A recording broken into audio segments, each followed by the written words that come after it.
ఈరోజు మనం attitude is everything అనే పుస్తకాన్ని గురించి తెలుసుకుందాం. దీన్ని రాసింది జెఫ్ కెల్లర్. ఈ పుస్తకం మన ఆలోచనలు, మాటలు, ప్రవర్తన మన జీవితాన్ని ఎలా మార్చగలవో వివరిస్తుంది.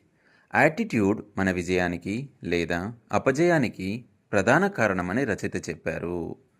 Think positive. మన ఆలోచనలు మన భావాలను ప్రభావితం చేస్తాయి.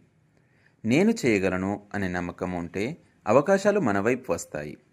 ఒక పని కష్టం అనిపించినా ఇది నేర్చుకునే అవకాశం అని చూస్తే మన దృష్టి మారుతుంది. Watch your words. మన మాటలలో మన ఆలోచనల ప్రతిబింబం ఉంటుంది. నేను చేయలేను అనే మాటల బదులుగా నేను ప్రయత్నిస్తాను అని చెప్పాలి. నా దగ్గర సమయం లేదు అని చెప్పడం కంటే నేను సమయం కేటాయిస్తాను అనడం మంచిది. Action is power. ఆలోచనలతో పాటు చర్యలు కూడా ముఖ్యం. ప్రతి విఫలతను ఒక పాఠంగా చూడాలి. మార్పు మనలోనే మొదలవుతుంది. బాహ్య పరిస్థితులను మనం మార్చలేము, కానీ మన దృష్టికోణాన్ని మార్చగలము. నేను చేయగలను అనే నమ్మకం జీవితాన్ని మార్చేస్తుంది.